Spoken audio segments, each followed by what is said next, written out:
The New York Knicks may have gotten away with one in Dallas last night. Some are even saying they got a gift from the officials. We'll break all that down on today's show as there is a lot to discuss around this basketball team.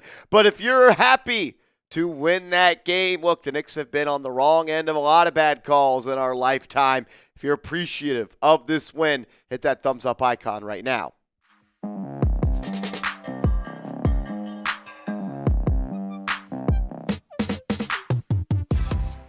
You're watching Knicks Now by Chat Sports. I am your host, Marshall Green. Appreciate everybody for stopping by. A lot of people have been asking me, and I've been asking people, was this a foul at the end of the game on Brandon Williams, where they called an offensive foul that wiped away the game-tying bucket? And in a moment where I was sitting right behind that play, and my immediate reaction was I thought they were going to call a defensive foul on Landry Shamet, and it thought it was going to end up being an and one opportunity for Brandon Williams to win the game for Dallas. Look, you can see that he clearly hooks Landry Shamet in that moment. Shamet somewhat bumping him a little bit before that. He goes on to make the basket, but it was inevitably wiped off, and the Knicks win that game. They get out of Dallas with a steal job and maybe even a gift from the officials. I'll take it. I go back to that game a couple of seasons ago where they called that foul at the end of the game on Jalen Brunson against the Houston Rockets that caused them to lose that game. I say this all the time on our Giants channel here at Chat Sports. Good teams find ways to win. Bad teams find ways to lose. And that was on full display last night in this Knicks and Mavericks basketball game. The New York Knicks are the first team in NBA history to miss 30-plus threes and 15-plus free throws, but still win in regulation. Find a way to win the game, and that is what the New York Knicks did.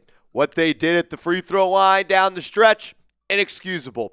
Landry Shamet, you got to make both those free throws. At minimum, you got to make one of them. When it comes to Mitchell Robinson, look, I don't expect you to ever make free throws, but I didn't love that him and Mikal Bridges were kind of just laughing going to the free throw line, knowing what was going to come. And then Jalen Brunson, my guy, you got to make both of those free throws. Look, we know that we all love Jalen Brunson. We don't have many bad words to say about Jalen Brunson. But one thing that I have noticed in his time as a Knick is he will miss some clutch free throws. Got to nip that in the bud. Cannot let that happen any longer. You're too good of a basketball player to do that. I want to go back to the team stats and take a look at those. And the Knicks just stole this one. You turned the ball over, and the reason you won this game was because you actually took care of the basketball. You didn't shoot it well. You only shot 28% from three. You only shot 54% from the field. You shot less than 45% from the field, but you took care of the basketball well enough to where you beat them in the turnover margin. You had 8 less turnovers than them, and you had 4 more assists than them. And you also had a big job on the offensive glass. Shout out to the people that contributed there. So you stole this one. You got away with one. Good teams find ways to win. Bad teams find ways to lose. I think the Knicks are a good team. Again, it is only November. I tweeted out when the Knicks were losing this game against a Mavericks team that is depleted of talent that I asked, are we sure the Knicks are a good team? And look, I'm not sure they are. I think they are. I think they are going to be okay. But I feel like in a couple of these games, they've left a lot to be desired. It was good to get Jalen Brunson back on the court, though. Why did he play all of the first quarter? That was weird. And then he played 22 of the 24 minutes in the first half. I guess Jalen may have told Coach Mike Brown, look, we're playing the Mavs. If you didn't know, I used to play there, and I want to play the whole game, and I want to beat him. And he got the job done. He had some big buckets in that fourth quarter, hit a couple of threes as well. Didn't shoot it all that well from downtown, but overall he was pretty efficient, 47.8% for the field, 5 assists, just 1 turnover. Just make your free throws. That's all I ask. We love you. Josh Hart. Watching this guy play in person is insane. He is the Energizer Bunny out there. I mean, the shot that he put up prior to the Landry Shamet 3, in which he followed that up with an offensive rebound to kick it out to Landry Shamet.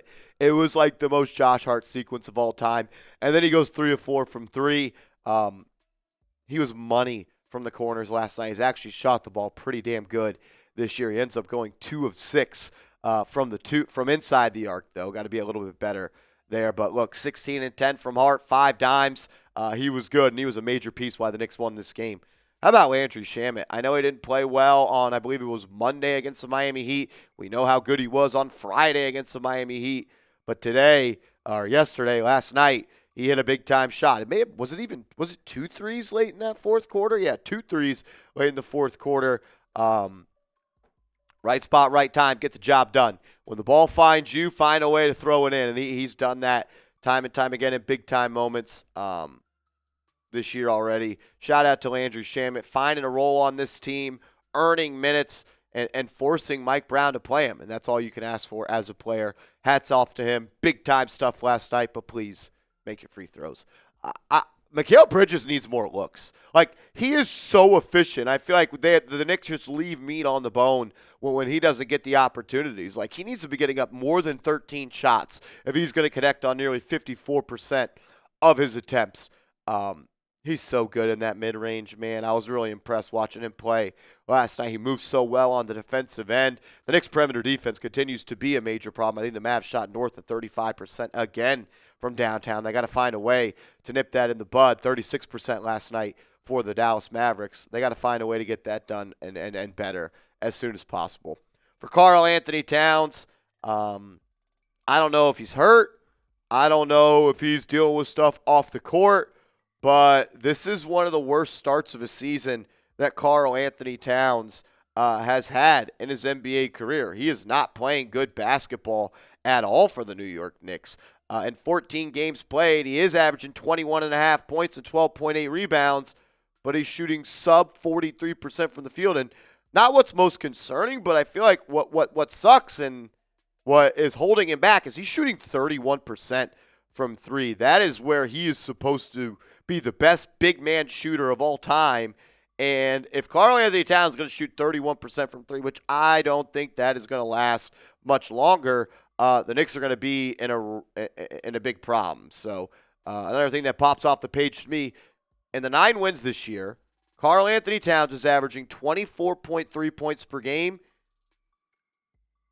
12.4 rebounds, and he's shooting 46% from 3 and 46% from the field and 38% from 3.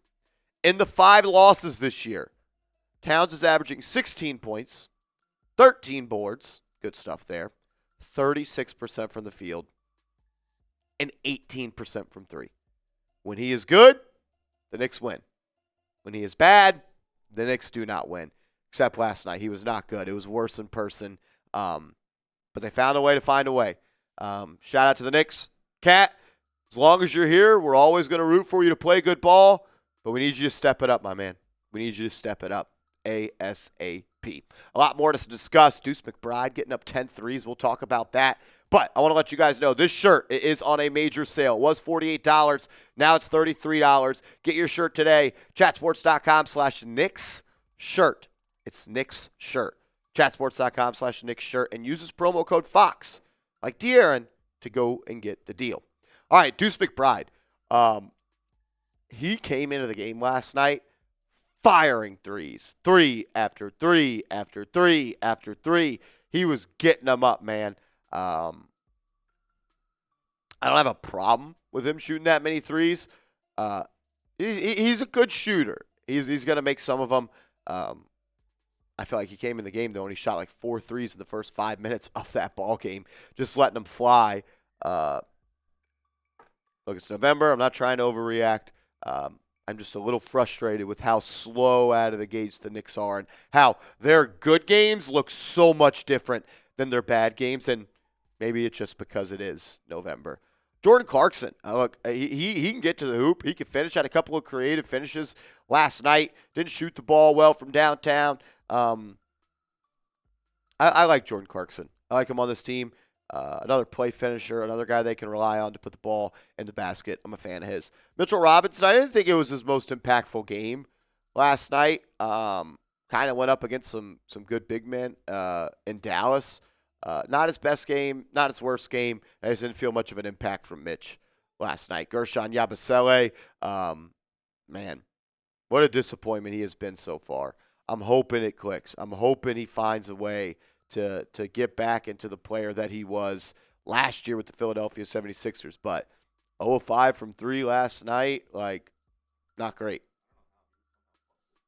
Plus 15 for Gershon, but man, individually he has not been good. 2 of 7, 0 of 5 from 3. And like when he misses, they are bad. He had an 18-foot like mid-range jumper last night that looked good, and I thought it was a 3. And I talked to my guy Coop, who I was sitting next to. He's like, "No, that was a 2." It's like, why is he taking an 18-foot mid-range jumper off a pin down? Is what it is.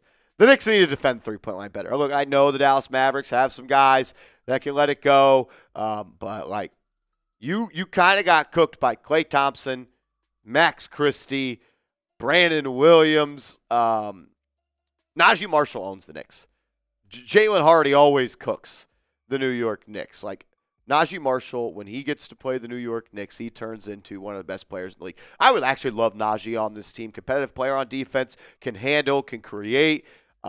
It'd be a good boost. Hardy had some big-time buckets as well. It was honestly just a disgusting game, to be honest with you. It was not good hoops, but the Knicks found a way to win. The stat that we read at the top of the show is something that that just puts it into perspective for me. The Knicks are the first team in NBA history to miss 30-plus threes and 15-plus free throws, but still win in regulation. I'll take it.